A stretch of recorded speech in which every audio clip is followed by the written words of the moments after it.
Right, Scunny fans, it's 12:30. We have just arrived back home from Darlington. And what a joy was that. As if it wasn't bad enough the first time we went up and we got rained off, got soaking wet, freezing cold, came back without seeing any football. But I've got to say that was probably a better experience than watching what was put on display tonight. The players really didn't turn up tonight. And while everybody knows I'm not one for being critical, and I always try to be as positive as I possibly can, even I cannot put a positive spin on this evening's performance. I've got to say it was embarrassing at best. The players really didn't turn up from the start. We even commented when the players came out before kickoff that nobody seemed to be smiling. There didn't look to be any enthusiasm. And in terms of the football, that when the game got underway, it was pretty clear from the offset that we weren't at the races at all. And credit's got to be given to Darlington, because I thought Darlington played absolutely fantastic. They've come into the game after 3 victories on the trot. For a team that was third from the bottom of the table, you could arguably have said tonight, if you'd been a neutral supporter, that it was the other way around and we were third from bottom and they were second in the table. That's how it looked. Their number 9 ran our defence ragged all night. We were never ever in the game at all. We looked shocking, incohesive. The passing was poor. Communication looked to be lacking. Now you look at the forums tonight, and for a person, yes, I've defended Jimmy Dean, and to a certain extent, I still will.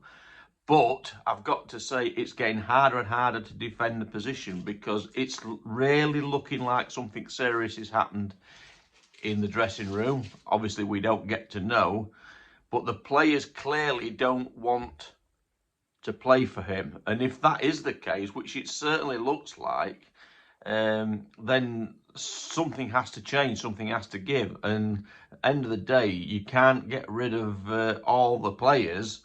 That's just logistics. So I'll just put that out there as one of my views. I'm not calling for him to be sacked, but something has to change. If we're to get out of this league, it's quite clear there's something fundamentally wrong.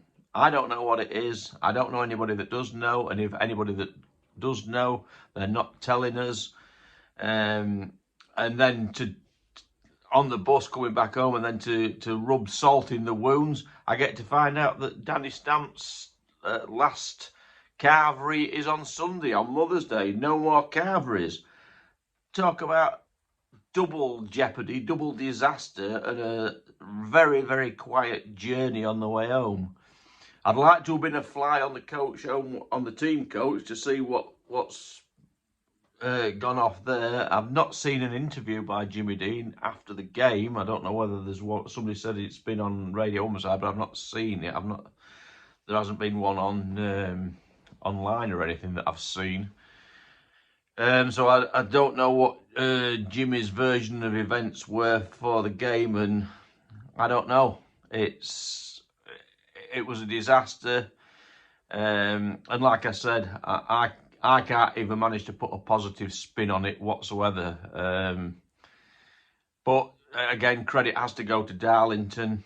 They really did play well, and credit to them. I wish them luck, and I hope they manage to stay in the division.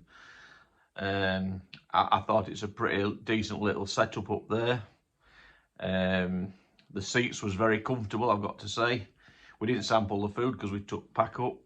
But yeah, so we go again at the weekend. We're going. Is it Bishop Stortford? Is that right? So yeah, we shall be going on the coach again up there. It's thick and thin. I've got to say to the players, please on Saturday, can you turn up? Because us football supporters, It's costing us a lot of money and a lot of time and effort, and we don't. It's not even about the losing all the time. We want to see you put a shift in. We want to see you play, show some commitment, because it's a lot of money what we give out. So please, on Saturday, can you all please turn up and play your hearts out for this club, for this town? I beg you. So take care. Up the iron.